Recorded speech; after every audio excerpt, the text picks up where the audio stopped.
Substantiate, to establish by proof or competent evidence. Welcome back to Substantiate. I'm the host, William Glasser, bringing you hypothetical sports matchups every single week.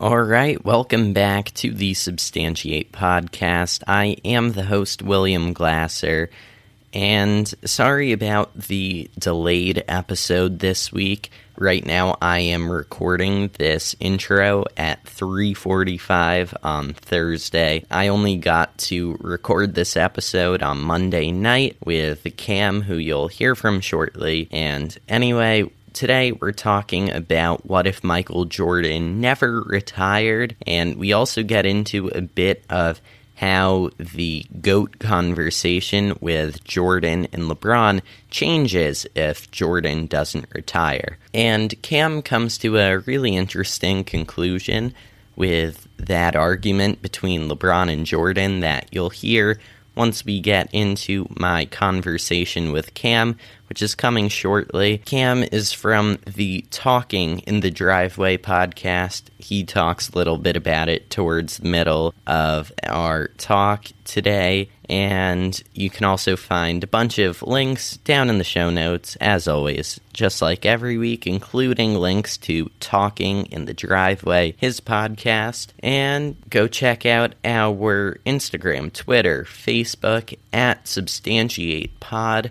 I had an Instagram reel on Instagram last week. It hit 100,000 views. That was pretty cool. It has more than 1,000 likes. So hopefully, if you keep going and liking all of those different reels and sharing them, then maybe one day we'll get to 1 million. That'd be pretty cool. Anyway, I'm not going to take up too much more time. Again, sorry about the delayed episode this week. I'll hopefully be releasing it by 5 o'clock, so hopefully you'll at least have it in your feed by Friday morning at the latest. And next week, I will be back home, I can guarantee, and there will be another episode next week with another guest. That's going to be a bit of a mega episode. I may wind up splitting it into 2 parts, and that episode it's a big one. That's all I can tell you. Guess you're just going to have to come back next week for that one. It involves a bracket of 8 teams, so that's going to be fun. Anyway, in the meantime, let's stick here with Cam, and let's find out what would have happened if Michael Jordan never retired. Today, I'm joined from Cam from the Talking in the Driveway podcast. How are you today, Cam? Doing well, William. Thanks for having me. And I can see behind you, you got a ton of Steelers stuff. I'm assuming you're a big Steelers fan? Yes, I was born and raised in Western Pennsylvania. And so when you come from that part of the country, you come out, they wrap you in a terrible towel, and it's in your blood. So I moved to Delaware in 2001, but brought the black and gold with me. It's basically mostly Steelers stuff, but there's also a Penguins and a Pirates portion of this room as well. Yeah, disappointing end to the season. Yes, it was, but we'll try to circle the wagons here, have a good draft this week, and push through and maybe give Ben a way to ride out on top. Yeah, and they recently extended head coach Mike Tomlin. Mike Tomlin. They extended him. One of the things the Steelers do is keep their head coaches. 3 head coaches in the last 40-plus years, almost 50 years, and all of them won a Super Bowl, and they are patient when things don't go as well. But Tomlin's never had a losing record. He's been 500, never had a losing record, and so well-deserved. And a lot of people are always hard on him because of some of the playoff stuff, but I think if he got fired or let go by the Steelers, there'd be 30 other teams grabbing him up as soon as they could. So I'm glad Mike T's staying for a while. Today we're talking about Michael Jordan. What if he didn't retire? Everyone's heard that question at some point, and the time I'll be releasing this, it's just over a year since The Last Dance was released on ESPN. Although week by week, so over the course of a few weeks, but still. And So this is a bit of an anniversary episode almost of the documentary. But anyway, Michael Jordan, everyone can agree that he's top 2 players of all time. And then there's debate for top player of all time. And I'm going to stay neutral in this argument here. You don't have to, Cam. But the biggest argument for LeBron and why he would be better than Michael Jordan is he's been able to sustain his level of dominance in the league basically since he arrived in 2003 or 4. And although he didn't get to the finals right away, except for the year he was injured, his teams across 3 different franchises have made it to the finals every year, including 4 wins. So today we're kind of going into, if Jordan didn't retire, then would that get rid of LeBron's argument? I think there's not much of an argument personally, and we talked here in the pre-show about that you weren't alive to see Michael play, and I was not a Michael Jordan fan.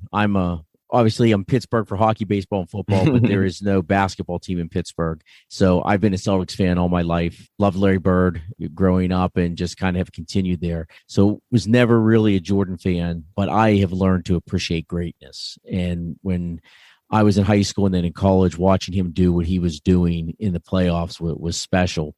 No debating LeBron being something special as well. I think Michael is above him. Just because he got to the finals 6 times and was 6-0. He never lost there. I also think, we talk about LeBron and how he has had this longevity, and outside of, the first year at the Lakers when he got injured, he's done what he's done. A lot of advancement in science and in medical technology from the time Michael to LeBron played. And I'm not trying to belittle what LeBron has done, but I just think Michael Jordan was just an assassin. And really, I think the closest thing we had to Jordan was more Kobe. But that being said, I don't put Kobe up there as high on that hierarchy. And we could get into the debate of where like the greats of Chamberlain and Russell and Kareem come in there as well. And Kareem's the only one I remember playing at all, and that was towards the tail end of his career when I was in elementary school. But Jordan was just, I don't know if there's ever been anybody as competitive as him. And so I think that is something that comes into play there. But, LeBron has carried that mantle. He has gotten to the finals all those times. One of the things that does help him now, I think, is the Lakers winning last year. But so, maybe Jordan's the best player, but LeBron had the best career, if that's possible to separate it that way. Yeah, the best single stretch of 8 years, but obviously 8 years is different than 18 years. Mm-hmm.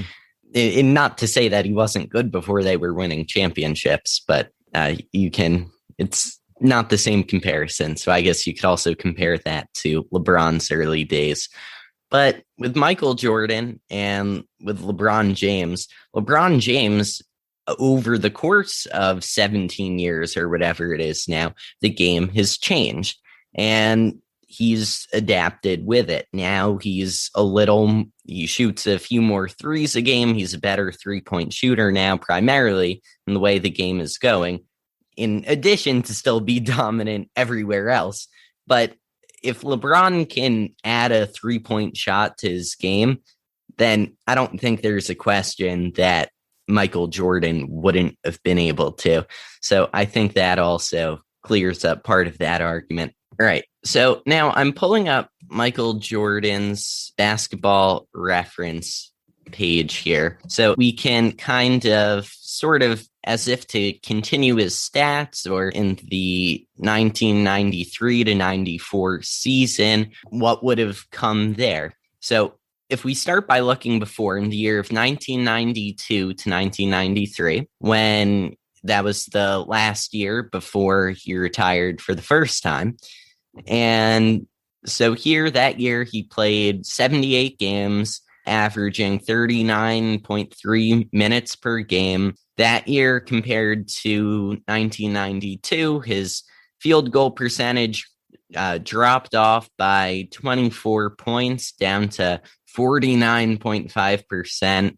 And he still had a league leading averaging 32.6 points. So in that year from 1992 to 1993 season, before the finals and before the playoffs, or maybe even earlier than that, was there ever any question about Jordan not being fully committed to basketball and retiring? No, I believe when you saw this probably in The Last Dance, but I believe when he retired, it was just like, shockwaves. I remember that the White Sox were playing in the playoffs, and I'm watching that game, and all of a sudden, because this is pre-internet. I know it's probably hard for you to believe, but it was breaking news type thing. And they actually, somebody, I want to say it was Pat O'Brien, was in the stands and said that there was going to be a press conference the next day at which Michael Jordan was going to retire. And it just was like, what? And so I don't think there was any question about his commitment to it, but he just, of course, the death of his father comes into play there. I just think that at that point, there'd been so much basketball that he needed a break. And that's where it comes down to. Now, a lot of times, and I can tell you in my younger days, I would have argued with you till we ran out of power that he was suspended for those 18 months. In reading the stuff that I've read and just the late David Stern and The Last Dance and everything, I don't necessarily know that I believe that as much anymore. I think there's still a little bit of that conspiracy possibility out there, but it was a shock to everybody. The other thing to remember with this is if you go back and watch the footage of that press conference, the first time he retires in Chicago, he has a bandage on his finger. He had almost cut his finger off with a cigar cutter, which may have come into play for that season a little bit as well. But he just, it just wasn't there. And I guess he felt if he couldn't play and be Jordan and be that committed, that he shouldn't play. Yeah. I mean, if you're not committed like that, then obviously you don't want someone like that. And over the last week or two, we've heard a couple stories about Trevor Lawrence in the NFL draft and him maybe not being quite as committed, or at least in the same ways as people expect him to. And, it raises questions. Obviously, if we're sticking with football a bit for that analogy, Tom Brady eats, breathes, and sleeps football. And Michael Jordan, apparently he didn't necessarily, but he was still able to win 6 championships in almost 6 years. But the year he does retire, he goes to the Birmingham Barons, the AA affiliate for the Chicago White Sox. And what was a little bit of that like for the city of Chicago? I know you're not from Chicago, but still to have him, he's still staying with the same owner. He's still staying with Jerry Reinsdorf, just a different franchise and different sport, obviously. But how did Chicago react to this? And not necessarily just the whole NBA, but specifically Chicago. Well, I think the first was just the shock. Of course, the timing of it being early October didn't give the Bulls much time to kind of have a plan for the rest of that season. I think after the initial shock wore on, it was one of two camps. It was, hey, thank you, Michael, for doing what you did. And the other camp was, there's something going on. He's suspended or there's an injury or something, but he is, eventually he'll come back. And then the baseball thing didn't come out right away. That was a little bit removed from the retirement. And then, you're going on SportsCenter and seeing these batting practices that he's taken in different places. And he didn't really do what I guess he thought he would do. So for the first time in his life, Michael wasn't the best at something.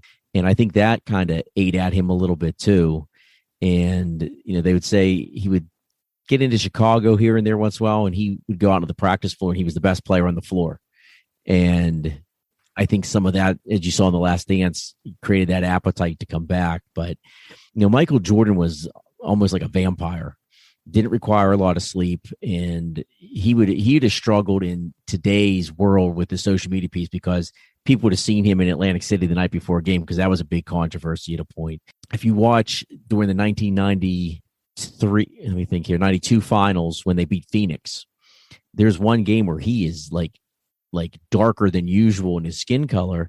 And he had played 36 holes of golf that day and then went and played in an NBA Finals game. He was just a freak of nature in that sense and didn't require a lot of sleep and was always out and about and oftentimes seen with a cigar. And, you know, that's not necessarily what you see a lot of athletes, professional athletes doing. Yeah. And I think one of the big things, so he retires, and oftentimes people say, oh, if he wouldn't have retired this, you know, I don't think they win 8 straight titles. I just don't think that his body and the rest of the Bulls could have continued to take the pounding that the NBA, what it was at that time, and how physical, especially the Eastern Conference was. I mean, the games that they would play against the Knicks and the Pacers were just knockdown, drag-out fights.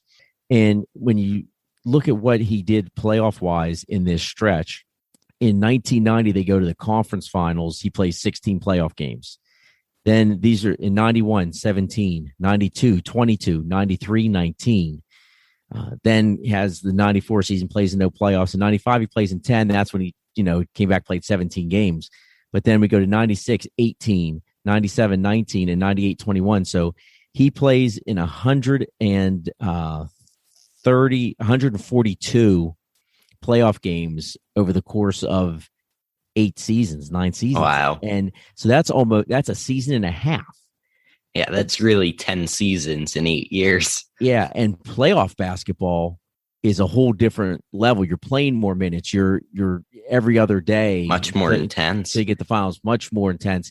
And then also add in there that the 92 Dream Team, he was a part of that. So you go over there and everything, the fanfare that went on with that. Now, of course, they didn't have to play real hard in those games because the rest of the world hadn't caught up, but there's still the competitiveness. The best that they had was, you know, the famous games where they playing in the scrimmage against each other. And, you know, that documentary on the 92 Dream Team, it wasn't a 30 for 30. I think the NBA Network did it, talks about that. So I don't see that they could have kept that up. Just look at the Warriors and the team that they had over the 5-year stretch, and they won, was it 3 titles in there? It's just hard to continue to win when you're playing and that expectation is that level. And I do think that sometimes there's a little bit of complacency that happens when you have won a title. But the Bulls in that first season, which would have been the 93, 94 season, I guess the season that he did not play at all, they had basically the whole team back. And so I think there's the possibility that they could have put 4 in a row together. I think that would have been the shot. And then I think after that is when you might have seen a year of reloading, a year down. I don't think they would have won 5 in a row. Because I think somewhere in that line, Houston won those 2 titles the 2 years he was out. I do think Houston would have won one of those years, whether it was beating the Bulls in the finals or whoever they would have got. And I also think just the law of averages that the Knicks were going to eventually knock them off. I mean, It was just always that battle. And, you know, the other thing is with all those games being played, you had those other seasons in. What kind of player is Jordan at the end of those last 2 years then? Because he was starting to break down a little bit. And I think he only played like in 70 some games, which was, you know, low for him because he was always playing in every game. He didn't like to sit out of it and just be in a spectator. So I do think that the Knicks may have got them at some point, but the team that I think may have clipped them early would have been the Pacers. They only ended up catching the Pacers late in that second three-peat run. And, you know, Reggie Miller and Rick Smith and Detlef Schrempf gave them everything they could handle and then some. And I just think that the way they battled, that at some point, Michael was going to miss a shot. Reggie was going to put one in that was the difference in that. And maybe that's where they played them in a hard 7 in the semis and then have to play the Knicks in the finals, the conference finals. And that ends up being where they get clipped, or vice versa. They play the Knicks in the semis and the Pacers get them in the finals. So I do think that if they were going to win, they would have won in that 93-94 season. But after that, I think there would have been a downtime. I do think they end up getting at least one more in that stretch. So I think if he doesn't retire, they end up with 5 championships, not the 6. And there is the possibility there that he loses in a finals, even to Houston, maybe one of those years getting in there, and or whoever ends up representing the West, because Seattle had a 63 win team and got upset in the first round by Dikembe Mutombo and the Nuggets that year. I just think it would have been too much, and so then the debate that you have about LeBron and Michael, oh, he lost one of the finals, he wasn't perfect in the finals, and so then you have a little bit more credence that goes into that argument about the argument between MJ and LeBron. Yeah, and you covered there some teams that the Bulls would have had to face. And so now for the Bulls in the season and a half effectively that Michael Jordan didn't play, what roster moves did they make that would have most like, or did they not make roster moves that they didn't make? Which ones may have panned out differently if Michael had stayed? Well, I think the first thing is I'm not sure Tony Kukoc comes over, or if he does come over, if he's still with the Bulls, because I don't know if that would have worked out with them. I mean, they eventually figured out how to make it work in that second three-peat. So I think that Tony Kukoc may never come over, or he comes over a couple years later. I also believe that Horace Grant may not leave to go to Orlando as early as he did. Maybe he signs a 2-year deal to stay a while longer. I think those are two key things there. The other one being that I don't know that Ron Harper ever becomes a Bull, because when they signed Ron Harper, he was supposed to be the scorer to replace Michael, and it didn't really happen. But Ron Harper could fill it up. And so I think those are three moves that may not occur if he's never retires. And it'll be, there's some other things there. Does Cartwright stay longer? And they had some others. The other question becomes, if Horace Grant stays, does Dennis Rodman show up as a Bull? Yeah. Rodman was the big one I was going to ask about. Yeah, because he became that big three when, really it was Michael and Scotty and Horace that in that first three-peat, really. And then Horace leaves and goes to Orlando, and they get Dennis Rodman to come in. And then the Last Dance chronicled that very well. I mean, there was one whole episode basically dedicated to Rodman and how he was and how he kind of carried himself. But I'm not sure he becomes a Bull if Michael stays in that time. If Horace stays, or does Horace go and Rodman comes in there? We'll never know. But those would be some of the Ross moves I think probably occur or don't occur in the course of those two seasons. Yeah. So if we look at how much Michael Jordan meant to this team, and again, obviously, whether he stays or goes, roster decisions completely changes everything. But in 1993, the Bulls' regular season record was 57-25. In 1994, it was 55-27. So not too different there. A difference of 2 games. So that's 1994, the first year without him. 1995, they're 47-35. This time they fall down to 5th in the Eastern Conference. So Michael Jordan wasn't everything for this team. Like, for example, the 2019 Lakers, LeBron gets hurt. They didn't even make the playoffs. So what is it, just that the Bulls were able to fill in some gaps pretty quickly, just they weren't good enough for the postseason? Or how much of that kind of stays with them when he comes back? So now, because then he comes back eventually in 1996, and they go 72-10. Which is now the second best record or regular season record of all time. So this is a bit to your argument before that they wouldn't have won 6 if he never left. So did this just make the Bulls get more aggressive with their roster decisions, the fact that he left?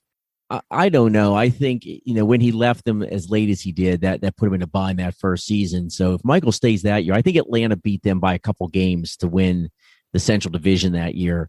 But you figure if Michael stays, that's got to be worth at least, I would say, close to 10 wins. So that puts them as probably the best record in the NBA that year. As far as them, I mean, first off, you have one of the best coaches of all time in Phil Jackson there, and he was able to make some things work. And it gave Scottie Pippen the opportunity to, could he be the man? And I would argue that he couldn't be the man because Scottie never wins anything without Mike. And not that Michael won anything without Scottie, but Scottie had the chance to lead when Michael was out, and he just couldn't do it. Of course, there's the famous game where he wasn't going to get the ball at the end, so he sits out. And he is still lucky to this day that they won that game, because that is something that would be a huge black mark in his resume. You know, it would always be, well, yeah, but he sat out that game. So I think it was just the coaching of Phil Jackson, and never underestimate the heart of a defending champion. Like, they had won 3 in a row. They were still fighting. And hey, they gave the Knicks everything they wanted and more in the Eastern Conference Finals that year. And I did it go to 6 or I think it went to 7 games. It went to 6 or 7, and it was the battle as usual in that stretch. So I don't know. I mean, but you see how much of a difference Michael makes. He doesn't. Yeah. He only has 17 games. Does not have his legs under him for the playoffs.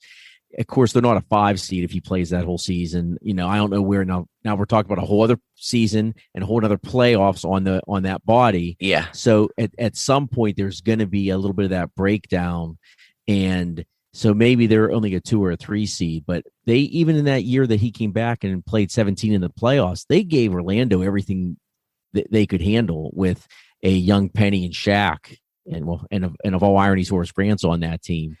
And you know, that's a team that still, I think, should have given Houston a little bit more of a game in the finals that year, but Houston swept them right out. Yes. Now, not directly sticking on the track for Orlando, but then a few years later, Michael Jordan retires again for the second time now.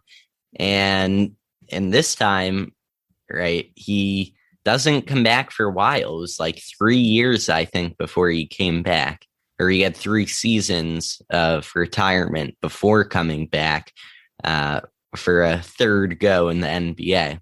And so when Michael Jordan retires after the 98 season, The Last Dance, at that point, he's 34. So he sits out the years of him being 35, 36, and 37. And in today's NBA, so far, that's really where we're seeing the best of best players dropping off.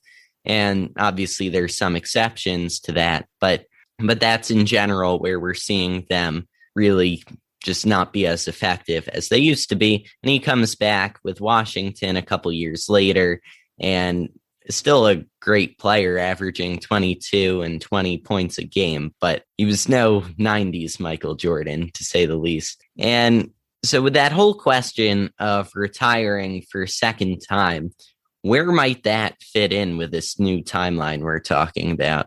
That team, once again, may have been poised, that Last Dance team, because Michael still wanted to come back and play. They just basically said, we don't want you. I mean, that was a little Jerry Krause thing at that point. But once again, it's starting to show some of the breakdown physically on not just Michael, but a lot of the other players. And I don't know how much longer that Rodman was going to be tolerated, because you're willing to put up with his antics because he is, such a great defensive player and such a great rebounder. But at some point, that starts to deteriorate, and then you're asking, are you getting the return you want, or is it diminishing returns? And is it worth putting up with everything that Dennis brought with him? We'll never know. I think, I talked about where I thought it would probably end up with the 5. Michael, then, when he does come back and is playing for were they the Wizards then? I think they were the Wizards. I don't think he ever played for him as the Bullets. Yeah, I'm pretty sure it was the Wizards. Yeah, when he comes back there, he obviously has put some weight on. Not necessarily, not saying he was fat or anything, but he was a little bit of a different player. And at one point he comes in there and he's doing what he's doing, and they have the big discussion of he's going to start coming off the bench because they want to get some of these other players that lasted all of one game.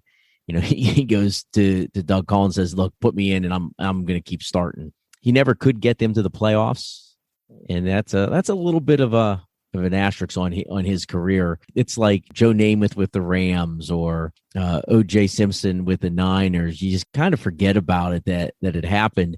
But a big reason that happened, of course, he was an executive with them. But a big reason that happened was that Mario Lemieux had come out of retirement for the Pittsburgh Penguins, and Lemieux and Jordan were very tight. And so he thought, Lemieux can do it. I can look at doing this. And that's a little bit of that.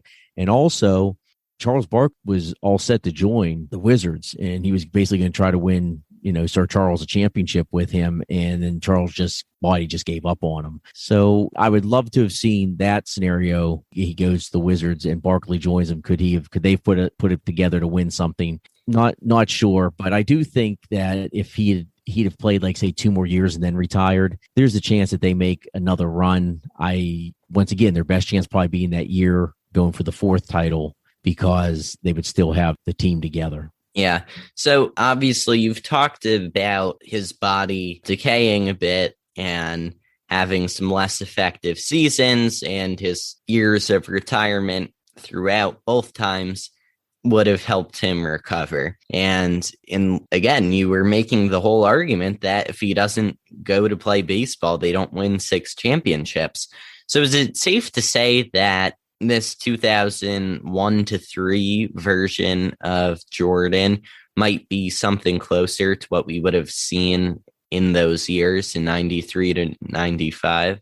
I would say yes, that's probably where you would see him. But hey, he could still fill it up. I mean, he had some games. You look at some of the games he had with the Wizards, he would go out there and still could be Michael. He just, maybe wasn't flying around the place and wasn't his royal airness at that point. But Michael, he had a great all-star game his last year. I think it was Vince Carter decided to give him his starting spot that year. But that would probably be the more realistic Jordan. If he never retires, like I said, I think they end up winning 5 in that stretch of 8 years. Then you probably do get Jordan at the end there. The question is, if he ends up playing not the same amount of years, so I don't know, maybe the same amount of years, but you take it consecutively. Yeah. What do the Bulls put around him? And, are free agents going to come there to play with Michael? And I think it changes the whole outlook of what would have happened there. And that becomes the interesting piece of, could they have put enough supporting cast around him to have been competitive and go for one more? I come back to, I just feel that he doesn't get 6, he gets 5. Probably has a loss in the final somewhere along that run. But the NBA was just so competitive at that time frame. And you had 10 teams winning 50 games a year. Basketball was so much more physical then, and the 3-pointer wasn't what it is today. Like I said, I think he ends up winning 5 in his career, probably 4 in a row in that first stretch, and somewhere along the lines wins another one before it kind of tails off there. Yeah, and just the way that goes, and wrapping it back a bit to what I was bringing up originally about the argument Jordan versus LeBron and longevity. And yeah, I mean, I think it's safe to say that LeBron has been a better player for a longer period of time. And you also mentioned that before, how Jordan might be the best player of all time, but LeBron may have the best career of all time. And I think that's a really good way to say it. And it really gets the point across accurately. Yeah, I've always, when we've sat around, so that's what our podcast, you mentioned it at the beginning, Talking in the Driveway. I do it with 3 of my friends on a regular basis. Then we have some guests that stop by the driveway. And really, it's just us talking about sports, movies, pop culture. And we have some of these discussions. And we basically, it's called a driveway because that's what we would do. We'd get together, we'd sit in each other's driveway, have a beverage or two, and just talk about things. We thought, hey, this wouldn't be a bad thing for a podcast. And really what happens when the pandemic hit, we weren't able to see each other or hang out. So we got it together and put it together. And it was at least once a week we were seeing each other via Zoom to do it. And we really enjoy it. So I would encourage anybody to listen, because we have some of these discussions like this. One of the shows early on we did was the best starting 5 from movie basketball players. So you couldn't take like Michael Jordan in Space Jam because he was Michael Jordan, but you could take like Jimmy Chitwood from Hoosiers. And we had a great time doing that. And we do some Mount Rushmores of teams and of some jerseys. And we really have a good time. This past week, we did a mock draft of the first round. So those are the type of debates that we have. And that's how I have framed it about LeBron and Michael. And of course, we're all in the driveway. We're all about the same age. And I think we all have a different appreciation of Michael because we saw him play. And I'm not taking anything away from LeBron, but like I said, that's why I say it. I think Michael Jordan is the best player to ever play the game of basketball, but I think LeBron has had the best career. Yeah, and with talking in the driveway, that sounds a lot like the stuff I'm doing over here with, I haven't done any Mount Rushmores of different categories or topics quite yet, but but yeah, that's a lot of similar stuff. So go listen over there. You can find links to that in the show notes. Just scroll down. It's all down there. And to kind of wrap this all up and tie it all together, Michael Jordan comes back in that 2001 to 3, those 2 seasons, and all of his numbers are down basically. And he's not terrible, but one other thing I noticed here that's not numbers wise is his position change. So at least the way they listed on basketballreference.com for his tenure with the Bulls, he was always listed as a shooting guard. And then when he goes to play with Washington, he's listed as a small forward. Is there a reason for this other than just him getting older and the position fitting him more at an older stage in his career? I think he was more physical in the forwards at that point. A small forward was playing a little bit more in the post-up game, and I just think he couldn't do some of the stuff that the guards were doing at that time at the same level he had always been. And that's kind of where it's, and people say, oh, well, look what Steph does. Well, here's what I'm going to tell you. If the three-pointer would have been like this when Jordan played, Jordan would have been the best three-point shooter. It's just that was the mentality of him. But yeah, the position change, I think, was just because of age and where his game was at that time. Yeah, I mean, it makes sense just like that. And the way the game evolves, not being there for 3 years, coming back, like you're saying, just not being quite as physical. And the physicality was why he won. They had a whole part in The Last Dance just talking about how one off season he goes out, he puts on some muscle, and then he comes back and they're winning championships. So, yeah, I mean, it makes perfect sense why that would happen and why he wouldn't be as effective in that role. And then also at the same time, had three-point shooting been as big of a thing back then maybe that gets extended because it wasn't such a physical toll on him with needing to go into the paint or into that general area every single time. Yep, that's very true. Anyway, before we wrap things up, I know, Cam, you already talked about your podcast a bit. Where else can people find you, social media? And do you have any last thoughts or comments or anything else to say before we sign off tonight? No, just William, thank you for having me on here. Talking the Driveway, you can get it on Spotify. You can go on to Apple Podcasts and get it wherever you get your podcast. It's available. We do have a website, which is talkingthedriveway.com. A lot of information about our website. We also have Facebook, Talking the Driveway, and Instagram, Talking in the Driveway. So lots of places to find us. You can email us at talkingthedriveway@gmail.com. And, certainly we'll probably invite you into the driveway on a topic that suits you one day, William, and we'll kind of go through there. And hopefully, this is something we can do from time to time. We'd be glad to come back on your pod. I've really enjoyed it. Yeah. But that's what Talking the Driveway is about. I would really encourage people to go out there and take a listen. If you like what William's doing, I think you'll really like what we're doing as well. Yeah. I mean, with your podcast being in the same general area and topics as mine, I could definitely see some kind of collaboration coming in the future, maybe. Sounds good. Thanks a lot for having me, William. Yep. And again, you can go find all those links down in the show notes. Listen to Talking in the Driveway. And yeah, that's going to be it. Thanks again, Cam. Thanks, William. Hope you enjoyed that episode, and just make sure to check out Instagram, Twitter, Facebook at Substantiate Pod. Share this episode with a friend or family member. Leave us a 5-star review on Apple Podcasts, and next Wednesday, back at a regular schedule. And we've got a super episode, a mega episode. It's going to be a fun one, just like today was. And guess you're just going to have to come back next Wednesday to see what the bracket is going to be. So until then, have a great week. Thank you for listening to this episode of Substantiate. The best way to help support the show is to, number one, tell your friends about Substantiate. That is the number one way to support us. The second way is to leave us a 5-star review in Apple Podcasts or Podchaser. Number 3, follow us at SubstantiatePod on Twitter, Instagram, and Facebook.